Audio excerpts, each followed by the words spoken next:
ಯಾಕೆ ಮಾವ ಬೇಜಾರಾಗಿದ್ದೀರಾ? ಬೆಳ್ಳಿ ಮದ್ವೆಗೆ ಒಪ್ಲಿಲ್ವಾ? ಕೆಲವು ನಿರ್ಧಾರ ನಿಮ್ಮ ಕೈಲಿ ಇರಲ್ಲ ಮಾವ, ಅದಕ್ಕೆ ಯಾಕೆ ಬೇಜಾರು ಮಾಡ್ಕೋತೀರಾ ಹೇಳಿ? ಸಮಾಧಾನ ಮಾಡ್ಕೊಳ್ಳಿ. ಇಲ್ಲ ಮಾಯಾ, ಬೆಳ್ಳಿ ಮದ್ವೆಗೆ ಒಪ್ಕೊಂಡಿದ್ದಾಳೆ.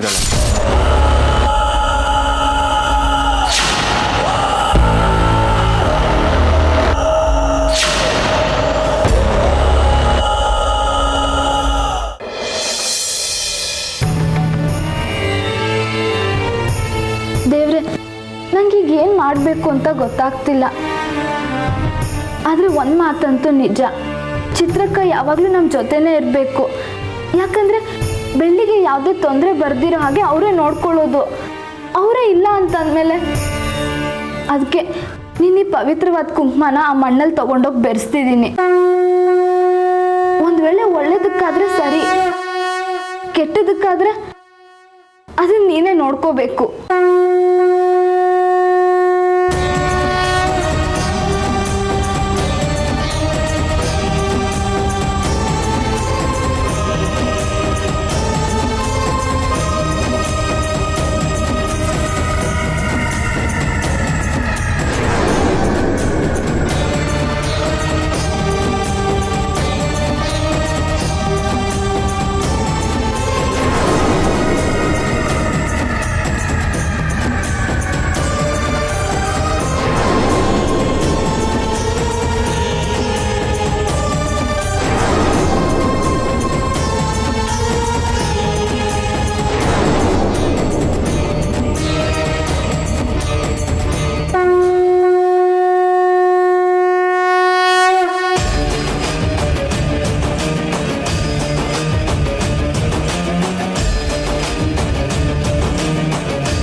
ಅಪ್ಪ, ಇವ್ರು ಮಾಡಿರೋ ತಯಾರಿ ಎಲ್ಲ ನೋಡಿದ್ರೆ ಚಿತ್ರಾನ್ನ ಬನ್ಸೋದು ಪಕ್ಕ ಅನಿಸ್ತದೆ. ಹೌದಮ್ಮ, ಬನ್ಸೋದ್ರಲ್ಲಿ ಇವರು ತುಂಬ ಪವರ್ಫುಲ್ಲು. ನೀನೇನು ಯೋಚನೆ ಮಾಡಬೇಡ, ಬಾ. ಸ್ವಾಮಿ ನಮಸ್ಕಾರ. ಕೂತ್ಕೊಳ್ಳಿ. ಈ ಬಂಧನಕ್ಕೆ ಮುಖ್ಯವಾಗಿ ಬೇಕಾಗಿರೋದು ಚಿತ್ರಾಳ್ ಸಮಾಧಿಯ 3 ಅಡಿ ಮಣ್ಣು ತಂದಿದ್ದೀರಾ ತಾನೇ? ಹೌದು ಸ್ವಾಮಿ. ಭೈರ,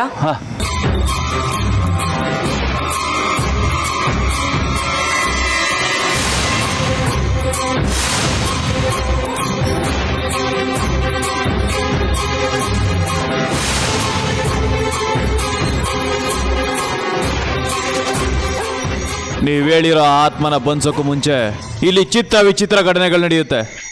ಅದಕ್ಕೆ ನೀವು ಯಾರು ಭಯ ಪಡ್ಕೊಡ್ದು. ಅಪ್ಪಿ ಭಯ ಪಟ್ರೆ ಇವತ್ತಿನ ಪೂಜೆಗೆ ಭಂಗ ಆಗುತ್ತೆ. ಇವತ್ತಿನ ಎಲ್ಲ ಕೆಲಸಗಳು ವ್ಯರ್ಥವಾಗುತ್ತೆ. ಅಂದ್ರೆ ಆ ಆತ್ಮ ನಮ್ಗೇನಾದ್ರು ಕಾಟ ಕೊಡೋದ್ರಲ್ಲಿ ಅನುಮಾನನೇ ಇಲ್ಲ. ಆದರೆ ನಾನು ನಿಮ್ಮ ಜೊತೆ ಇರೋವರೆಗೂ ನಿಮ್ಗೆ ಯಾವುದೇ ತೊಂದರೆಗಳಾಗೋದಿಲ್ಲ. ಧೈರ್ಯವಾಗಿರಿ.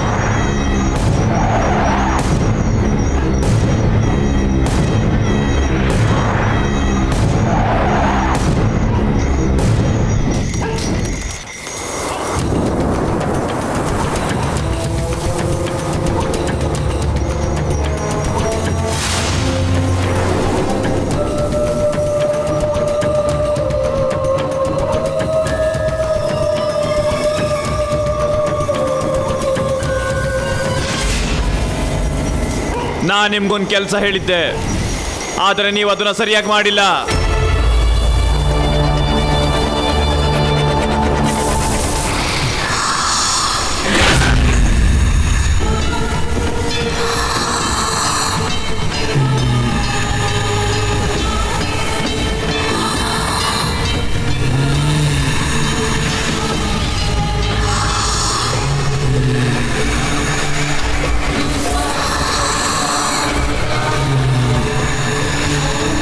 ಚಿತ್ರನ್ನ ನಾನು ಪೂಜೆ ಮಾಡಿ ಕರೆಸ್ಬೇಕಿತ್ತು. ಆದ್ರೆ ತಾನ ಬೈದಳೆ ಅಂದ್ರೆ ನೀವೇನೋ ತಪ್ಪು ಮಾಡಿದಿರ ಅಂತ ಅರ್ಥ.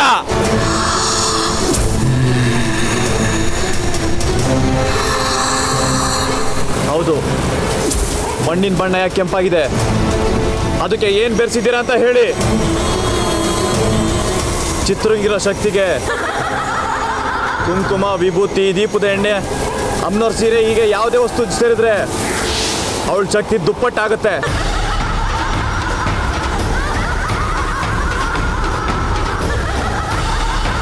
ಅವಾಗ ಅವಳನ್ನ ಬಂದ್ಸೋದಿರ್ಲಿ, ಅವಳ ಕಣ್ಣಲ್ಲಿ ಕಣ್ಣಿಟ್ಟು ನೋಡೋದು ಕಷ್ಟ ಆಗುತ್ತೆ. ಸ್ವಾಮಿ ಈಗೇನು ತಪ್ಪಾಗಿದೆ ಸ್ವಾಮಿ? ನೀವು ತಂದಿರೋ ಈ ಮಣ್ಣಲ್ಲಿ ಕುಂಕುಮನ ಬೆರೆಸ್ಕೊಂಡು ತಂದಿದ್ದೀರಾ ಯಾಕೆ? ಕುಂಕುಮನ? ಇಲ್ಲ ಸ್ವಾಮಿಗಳೇ, ನಾನು ಆ ಥರ ಏನು ಕೆಲಸನೂ ಮಾಡಿಲ್ಲ. ಹಾಗಿದ್ರೆ ನಾನು ಸುಳ್ಳು ಹೇಳ್ತೀನ? ಇಲ್ಲಿ ನೋಡಿ ಮಣ್ಣು ಹೇಗೆ ಕೆಂಪಾಗಿದೆ ಅಂತ.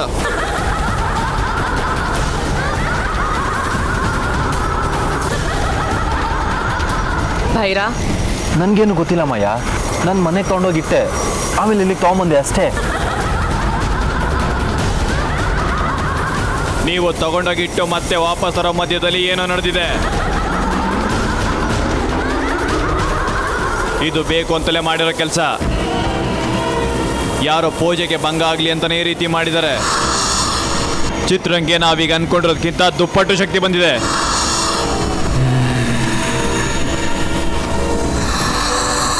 ಅವಳಿಗೆ ದೇವರ ಅನುಗ್ರಹ ಕೂಡ ಇದೆ.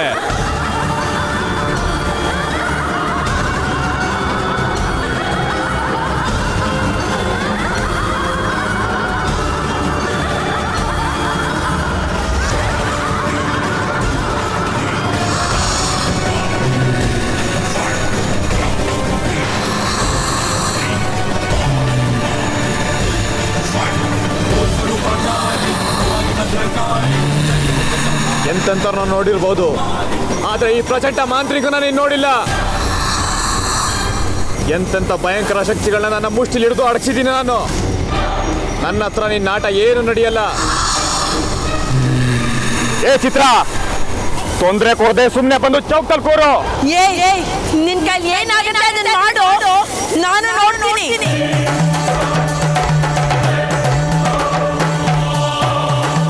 ನೀನಾಗೆ ನೀನು ಬಂದ್ರೆ ಒಳ್ಳೇದು, ನಾನಾಗೆ ಕರ್ಸ್ಕೊಂಡ್ರೆ ನರಕ ಯಾತನೆ ಅನುಭವಿಸ್ತೀಯಾ? ನೀನಾ ಅಂತ ನೋಡೇ ಬಿಡೋಣ. ಅದೇನ್ ಮಂತ್ರ ಜಪಿಸು, ನಿನ್ನ ಮಂತ್ರಕ್ಕೆಲ್ಲ ನಾನು ಹೆದರೋಳಲ್ಲ ಕಣೋ. ಹೌದಾ? ಓಂ ಕಾಳಿ, ಜೈ ಜೈ ಕಾಳಿ, ಮಹಾಕಾಳಿ.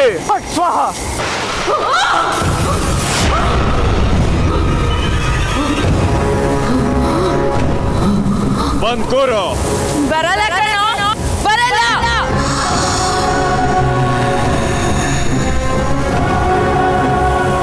ಅಮ್ಮ ಆದಿಶಕ್ತಿ, ಈ ಆತ್ಮನ ಬಂಧಿಸೋದಕ್ಕೆ ನನಗೆ ಶಕ್ತಿ ಕೊಡು. ಫಟ್ ಸ್ವಾಹ.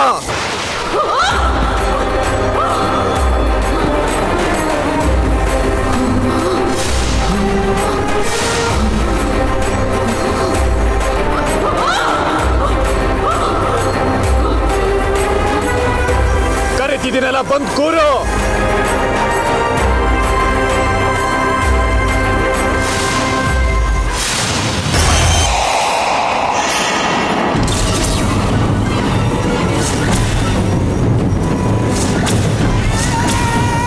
ಯಾಕೆ ನನಗೆ ಚಿತ್ರ ಹಿಂಸೆ ಕೊಡ್ತಿದ್ಯಾ? ನನ್ನ ಕಾಡಿ ನನ್ನನ್ನು ಬಿಟ್ಬಿಡು.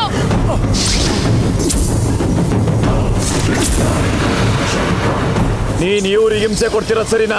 ನಿನ್ನ ನಂಬ್ಕೊಂಡು ಬಂದಿರೋ ಇವರೆಲ್ಲ ಒಳ್ಳೆಯವರಲ್ಲ. ಆಸ್ತಿಗೋಸ್ಕರ ಹಕ್ಕಳ ತರ ಹೊಂಚಾಕೊಂಡು ಕಾಯ್ತಾ ಇದ್ದಾರೆ.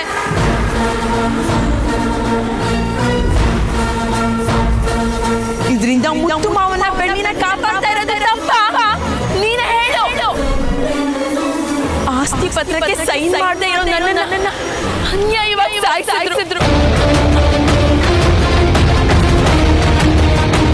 ಬೆಂಕಿಲಿ ಬೇಯೋ ಹಾಗೆ ಮಾಡಿದ್ರು. ಇದಕ್ಕೆಲ್ಲ ಯಾರು ಹೊಣೆ? ನೀನ್ ಹೊಣೆ ಆಗ್ತೀಯಾ? ಮನುಷ್ಯರಿಗೆ ಸಹಾಯ ಮಾಡ್ತೀನಿ ಅಂತ ಬಂದಿದ್ಯಾ? ತಪ್ಪು ಮಾಡದೆ ಇರೋರಿಗೆ ಶಿಕ್ಷೆ, ಅನ್ಯಾಯ ಮಾಡಿರೋರಿಗೆ ರಕ್ಷಣೆನಾ?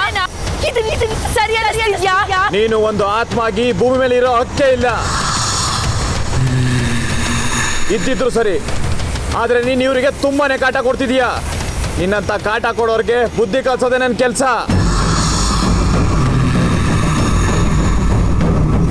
ನಿನ್ನ ಆಸೆ ಆಕಾಂಕ್ಷೆಗಳೇನಿದ್ರು ನಿನ್ನ ದೇಹದಲ್ಲಿ ಜೀವ ಇರೋವರೆಗೂ ಮಾತ್ರ. ನಿನಗೆ ಮುಕ್ತಿ ಸಿಗೋವರೆಗೂ ಯಾರಿಗೂ ತೊಂದರೆ ಕೊಡದೇ ಇರೋ ಹಾಗೆ ನಿನ್ನ ಬಂಧಿಸ್ತೀನಿ. ನನ್ನ ಮಾತು ಕೇಳು. ಇಲ್ಲ ಇಲ್ಲ, ನಾನ್ ನಿನ್ ಮಾತು ಕೇಳಲ್ಲ. ನಾನ್ ಬಂದಿ ಆಗಲ್ಲ.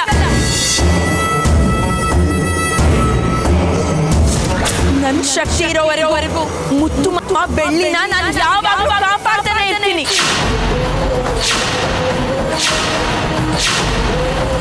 ನಾನ್ ಮಾಡ್ಬೇಕಾಗಿರೋ ಕೆಲಸ ತುಂಬಾನೇ ಇದೆ. ಕೆಟ್ಟವರಿಂದ ಒಳ್ಳೆಯವರನ್ನ ನಾನ್ ಕಾಪಾಡ್ತಿದ್ದೀನಿ. ನಾನ್ ಮಾಡ್ತಾ ಇರೋದು ಸರಿಯಾಗಿನೇ ಇದೆ. ಬರೋದಿಲ್ವಾ? ಬರಲ್ಲ.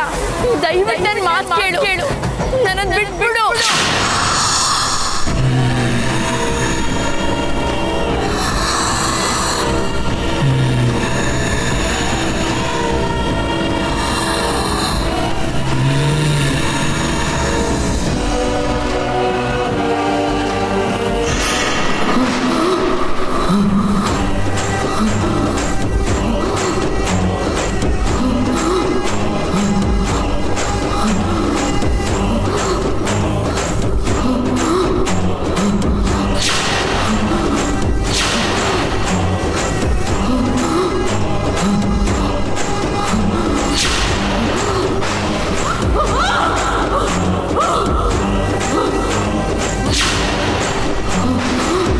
ಮಾತನ್ನ ಕೇಳಿ ನನ್ನನ್ನ ಬಂದ್ಸಕ್ ನೋಡ್ತಾ ಇದ್ಯಾ?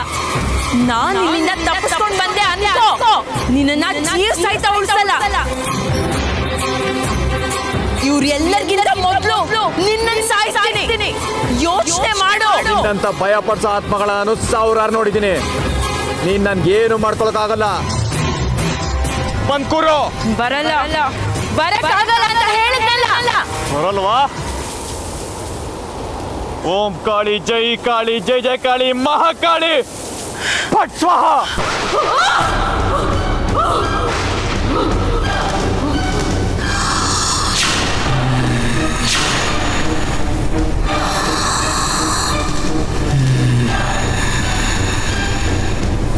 ನನ್ ಮಾತ್ ಕೇಳು. ಬಾ, ಬಂದ್ ಕೂತ್ಕೋ. ಬರಲ್ಲ ಅಂತ ಹೇಳಿದ್ನಲ್ಲ.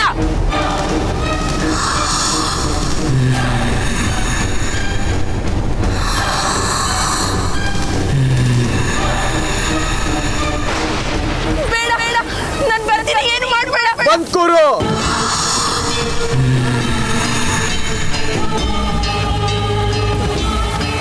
ಬಾ.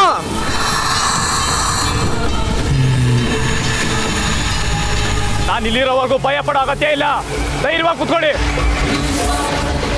ಹಾ, ಬಂದ್ ಕೂರು.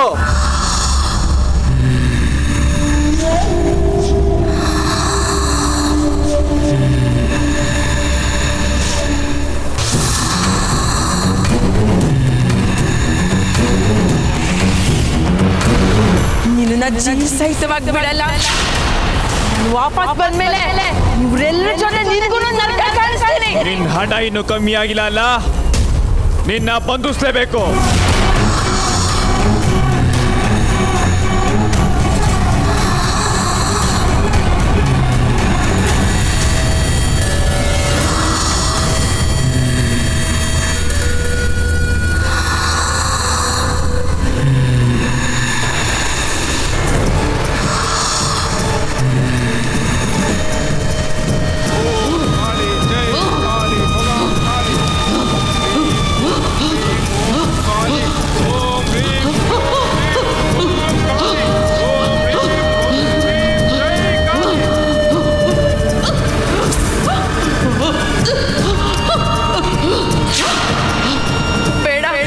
ಇವಾಗ್ಲೂ ಹೇಳ್ತಾ ಇದ್ದೀನಿ, ಬಿಟ್ಬಿಡು ನನ್ನನ್ನ.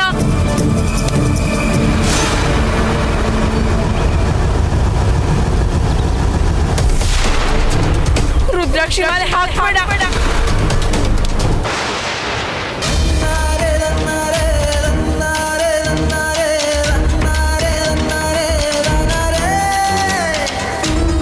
ನಿಮ್ಮನ್ ಮಾತ್ರ ನಾನು ಸುಮ್ಮನೆ ಬಿಡಲ್ಲ. ಹೋಗಿ ಆ ಮರದ ಕೆಳಗಡೆ ಬಂದಿಯಾಗೋ. ಬೇಡ, ಬಿಟ್ಬಿಡು ನನ್ನನ್ನ. ಹೇಳಿದಲ್ಲ, ಹೋಗ್ ಬಂದಿಯಾಗೋ.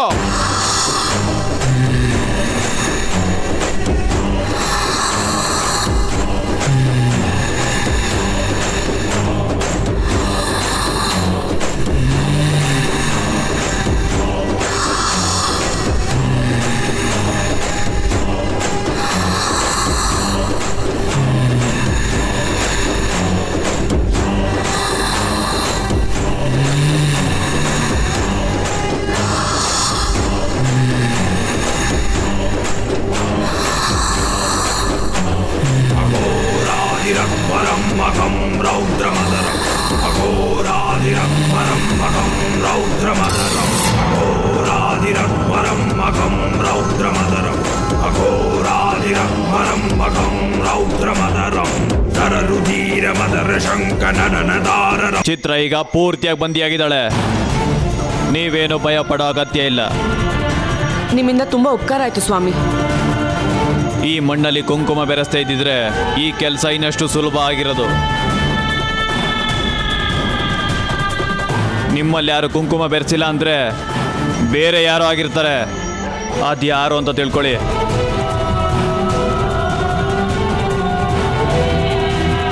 ಎಷ್ಟೇ ಕಷ್ಟಪಟ್ಟರು ಈ ಬಂಧನದಿಂದ ಚಿತ್ರ ಹೊರಗಡೆ ಬರಬೇಕು ಅಂದರೆ 1 ವಾರ ಬೇಕಾಗುತ್ತೆ. ನೀವು ಮಾಡಬೇಕಂತಿರೋ ಕೆಲಸಗಳಿಗೆ ಯಾವುದೇ ರೀತಿ ಅಡೆತಡೆಗಳಾಗೋದಿಲ್ಲ. ನೀವು ಧೈರ್ಯವಾಗಿ ಮುಂದುವರಿಬೋದು. ಸ್ವಾಮಿ, ನಿಮ್ಮ ಋಣನ ಹೇಗೆ ತೀರಿಸಬೇಕು ಗೊತ್ತಾಗ್ತಾ ಇಲ್ಲ. ಇಂಥ ದೊಡ್ಡ ಮಾತೆಲ್ಲ ಬೇಡ ಬಿಡಿ. ಸ್ವಾಮಿ, ನಾವಿನ್ನ ಎಷ್ಟೊತ್ತಿರಬೇಕು? ಪೂಜೆ ಕೆಲಸ ಎಲ್ಲ ಮುಗಿದಿದೆ, ನೀವಿನ್ನು ಹೊರಡ್ಬೋದು. ಬಾಕಿ ಉಳಿದಿರೋ ಕೆಲಸ ಮುಗಿಸಿ ನಾವು ಹೊರಡ್ತೀವಿ. ಮತ್ತು ಈ ಜಾಗ ಆಗಲಿ, ಇದಕ್ಕೆ ಸಂಬಂಧಪಟ್ಟ ವಿಷಯ ಆಗಲಿ ಯಾರಿಗೂ ತಿಳಿಕೊಡ್ದು. ಇದನ್ನ ತುಂಬ ಗೌಪ್ಯವಾಗಿಡೋದು ನಿಮ್ಮ ಜವಾಬ್ದಾರಿ. ಇಲ್ಲ ಸ್ವಾಮಿ, ನಾವು ಯಾರಿಗೂ ಹೇಳೋದಿಲ್ಲ. ಒಂದು ವೇಳೆ ತಪ್ಪಿದ್ರೆ ನೀವೇ ಶಿಕ್ಷೆ ಅನುಭವಿಸ್ತೀರ. ನಾವಿನ್ನು ಬರ್ತೀವಿ ಸ್ವಾಮಿ. ಸರಿ, ಹೋಗಿ ಬನ್ನಿ.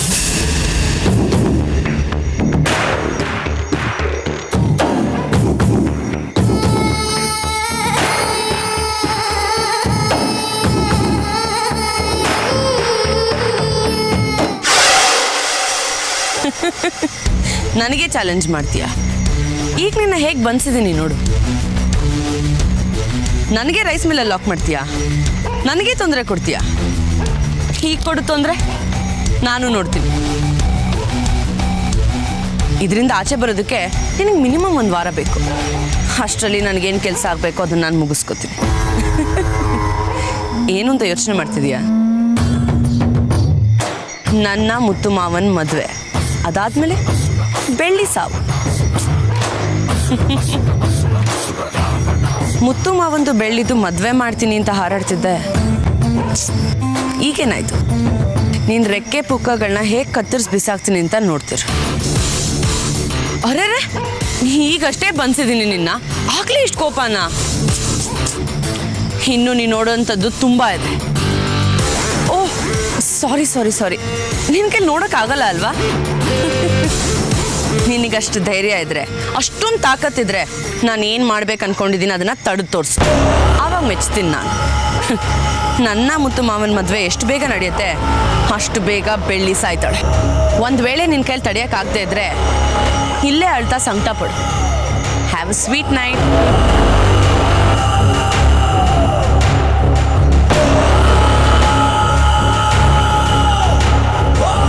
ಅಪ್ಪ ನಡೀರಿ ಹೊರಡೋಣ. ಸ್ವಾಮಿಗಳೇ, ಬರ್ತೀವಿ. ನಾನು ಯಾವಾಗ ಬಂಧನದಿಂದ ಹೊರಗಡೆ ಬರ್ತೀನೋ ಆಗ ನಿನಗೆ ಸರಿಯಾಗಿ ಪಾಠ ಕಲಿಸ್ತೀನಿ.